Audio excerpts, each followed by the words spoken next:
Allô! Donc, dans la capsule, je te présente mon top 5 de produits favoris ces temps-ci au Costco. 5, normalement, c'est comme ça qu'on fait ça, pas comme ça, mais bon, hein? Voilà! Donc, avant de commencer, je voulais t'expliquer pourquoi est-ce que j'étais moins présente ici sur YouTube. En fait, il y a une raison bien simple à ça, c'est que j'ai mis tout mon amour, mon énergie, mon temps dans un projet qui me tient énormément à cœur. C'est le lot de formation J'en mange. Donc, c'est du contenu éducatif créé par différents professionnels de la santé et autres acteurs de changement dans les domaines qui sont reliés à, bon, tout ce qui est bien-être, nutrition, mouvement intuitif. On parle également de trucs pour pouvoir mieux écouter son corps, être dans la bienveillance, le côté plus santé mentale également. On parle de cuisine végétarienne. On donne des trucs aussi zéro gaspillage alimentaire. Pour vrai, c'est une ressource incroyable. Et là, on est présentement en période où est-ce que tu peux te procurer ce lot de formation-là jusqu'au 6 décembre. Donc, si tu écoutes la vidéo après sa sortie, tu pourras avoir accès à tout ça. Je te mettrai également mon code promo si tu vas avoir un 30 de rabais supplémentaire sur ton inscription. Donc, je suis tellement fière de ce qui est offert dans ce projet-là. Pour vrai, j'en reviens juste pas qu'on ait réussi à concrétiser cette idée folle-là qu'on a eue, Vanessa et moi, qui est également nutritionniste. Donc, voilà! Maintenant, on va passer à la capsule du jour. Pour ce qui est des produits, dans le fond, là, du Costco, je vais dire que j'en ai choisi seulement 5, mais il y en avait comme d'autres là, sur ma liste. Là, j'ai essayé de faire une sélection qui va comprendre autant le côté plus vegan, le côté plus produits laitiers. J'ai également des petites touches de saveur en extra qu'on peut acheter dans des recettes, puis j'ai du frais congelé. Plein de belles petites alternatives qui coûtent pas trop cher, qui vont également être savoureuses. Puis, on se lance tout de suite avec le numéro 1. Premier produit ici, c'est ma petite boule de mozzarella. Ça vient en emballage avec 2 contenants comme ça. C'est une grosse boule en dedans. C'est super envoûtant comme texture. C'est un fromage qui, à mon avis, là, c'est difficile à pas aimer. C'est assez neutre en termes de saveur, donc c'est accessible. On peut vraiment l'utiliser de différentes manières. T'sais, on peut le trancher pour le mettre sur des tartines. On peut le mettre aussi dans des salades, par exemple, en garniture sur des repas. Mais on peut aussi le faire gratiner, donc le mettre sur une pizza. Ce serait tellement bon. Se faire des panini aussi, pour qu'ils soient fondants, qu'ils s'étirent également. Moi, je suggère d'ajouter une petite touche d'assaisonnement à ce genre de produit-là. Donc, on pourrait, par exemple, mettre un peu de sel, bien sûr, du poivre, du vinaigre balsamique, par exemple, aussi. Donc, avec des tomates, on pourrait mettre aussi du basilic frais ou une autre fine herbe de ton choix. Donc, ça, c'est un gros must. Et à l'épicerie, c'est pas mal moins économique que ce format-là. Puis comme ça vient dans 2 emballages comme ça, qui sont séparés, bien, on ne contamine pas le deuxième pot, donc on peut le préserver plus longtemps. Donc on fait un peu moins de gaspillage versus un plus gros pot. Je sais que les feta sont aussi super le fun au Costco, mais les pots sont gigantesques et là, quand on vient à piger dedans plusieurs fois, c'est moins bon. Donc pour les feta, le truc, c'est souvent de le couper en morceaux et de congeler les morceaux individuellement. Fait que ça, c'est un must. Tu me diras si t'aimes ça.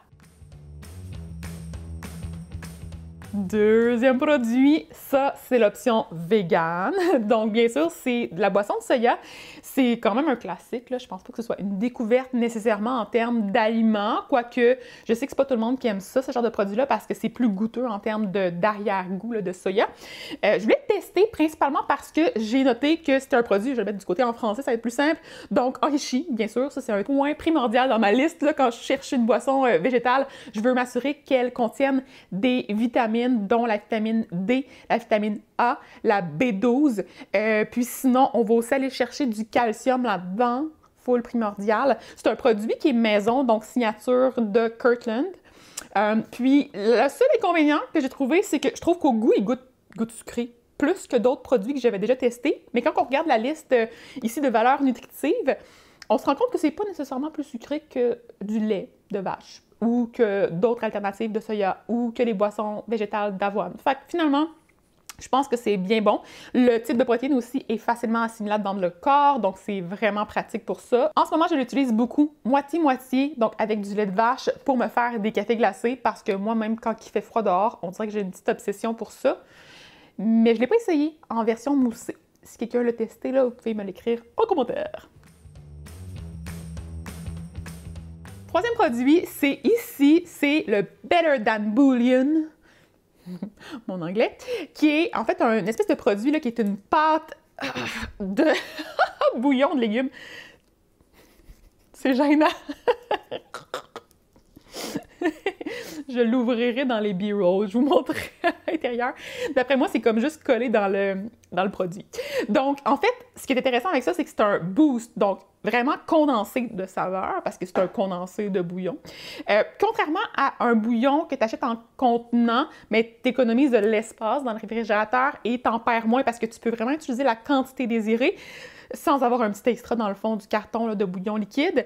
Pour les ingrédients, pour vrai, c'est pas si pire que ça. Tu sais, souvent, on va voir que ces produits-là sont assez riches en sel. Ça me surprend pas. Puis c'est pas un problème, selon moi, à moins qu'on ait une condition médicale particulière du point de vue du cœur, par exemple.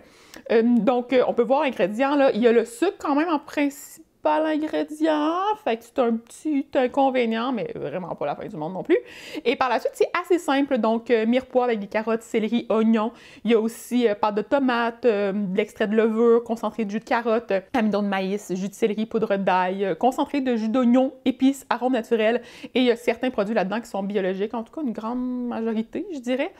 Puis moi, je l'ai utilisé pour me faire de la sauce maison de poutine. Fait que je vous mettrai des images à l'écran ici de notre concoction sauce maison improvisée qui était délicieuse. Avec ça, pour vrai, super facile.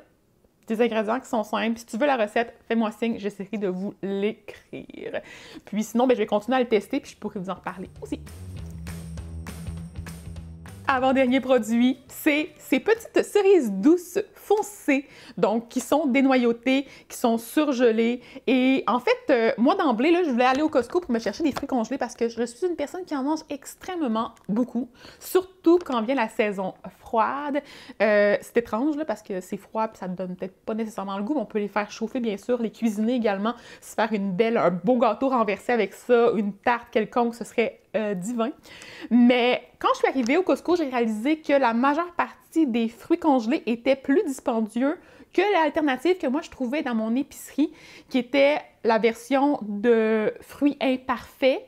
Donc finalement, je me suis rendu compte que ce produit-là n'était pas disponible en fruits imparfaits, donc ça faisait un peu différent dans ma routine, mais que si je me tournais vers les fruits plus du type petits fruits, les bleuets, les framboises, les fraises, ou même les ananas, les mangues, que ça revenait plus cher au Costco que de les prendre à l'épicerie. Donc c'est pour ça que j'ai pris celui-là, puis j'adore. J'aime vraiment beaucoup ça, les cerises. Fait que j'en ai mangé quand même beaucoup, assez rapidement. Puis là, j'essaie d'économiser pour en avoir pour les prochaines semaines aussi. Dernier produit, c'est les épinards comme ça en barquette. Donc, les ingrédients, c'est simple, hein? Bébé épinards, c'est la seule chose. C'est une entreprise locale, donc c'est super cool. Puis, en fait, bon, c'est sûr que c'est un emballage en plastique, mais les épinards, on n'a pas vraiment le choix, malheureusement. Puis, le format est vraiment plus gros que ceux qui sont vendus à l'épicerie. Puis, il est vraiment plus économique. Puis, ça se conserve assez longtemps. Là, je dois dire qu'il commence à avoir de l'humidité dedans. J'aurais dû mettre un papier essuie-tout. Ça aurait vraiment fait une belle différence. Ça aurait fait une petite serre à l'intérieur sans que on se ramasse avec des épinards qui deviennent très humides et mous et tout ça. Là. Ça, c'est moins agréable à long terme. Mais ça, c'est le genre de produit que je peux utiliser partout dans mes recettes. Là. Autant dans le côté sucré, bon, tout ce qui est plus... j'ai une recette de pancakes, d'ailleurs, dans mon livre La Faim, avec des épinards comme ça. Donc, on peut vraiment les intégrer, les mélanger avec le mélangeur, bien sûr, pour les réduire en purée. Et on transfère la purée là, dans différentes préparations. Ça peut être des muffins aussi, ça peut être vraiment n'importe quoi, là. Des gaufres. Vas-y, allègrement avec les épinards, ça fait une belle couleur. Puis sinon, dans le côté salé, moi j'aime ça ajouter des petites poignées dans des recettes express. Par exemple, des sandwichs avec une garniture que je me fais avec quelques ingrédients secrets, mais donc ce style garniture aux œufs, on s'entend. Je rajoute en fait du tofu dans mes œufs. C'est ça la technique. Je fais un moitié-moitié. Puis ensuite, l'autre idée de recette, en fait, c'est vraiment simple. Je prends une sauce que j'ai, ça peut être vraiment n'importe quoi. Ça peut être un dal, ça peut être une sauce épicée que tu avais déjà fait, que tu as congelée. Je mets du tofu émietté là-dedans. Je peux me faire cuire un œuf aussi, si je veux, dans la sauce. Et là, je vais ajouter mes épinards à la toute fin après avoir fait réchauffer la préparation. Puis je peux mettre ça sur un lit de quinoa, un lit de riz brun, un lit de riz blanc. Je peux mettre ça sur n'importe quoi, là. Puis mes petits épinards comme ça ajoutent une belle touche de couleur, de saveur et de vitamines et autres nutriments. Donc voilà pour mes 5 petits favoris du moment au Costco. Je serais bien curieuse d'avoir tes suggestions de produits. Qu'est-ce que tu achètes ces temps-ci? Et j'avoue que quand j'ai créé la vidéo, j'ai hésité à vous faire une autre vidéo. J'en ai une autre aussi avec des favoris. Mais je pourrais vous faire un autre concept qui est plus le marketing trompeur ou les allégations nutritionnelles qui peuvent nous porter à confusion dans les produits qu'on retrouve au Costco. Et on peut voir beaucoup de produits keto, de produits justement bio, de produits avec des grands termes comme ça là, qui viennent chercher notre attention. Mais est-ce que ça vaut tant que ça la peine? Est-ce que c'est vraiment une meilleure alternative? Si ça t'intéresse d'avoir une vidéo dans ce style-là, dis-moi-le en commentaire. Mets un petit pouce en l'air à la vidéo, un petit like, puis partage-la également, ça m'aiderait énormément. Et si tu aimerais avoir plus d'informations concernant le lot de formation J'en mange, n'hésite pas à me faire signe. Je vais vous mettre toutes les informations dans la barre ci-dessous avec mon code promo qui se trouve à être mon nom. Cynthia, c'est Cynthia, juste un A. Je vais l'écrire. Puis voilà. Merci d'avoir pris le temps d'écouter. Puis à bientôt, j'espère. Bye!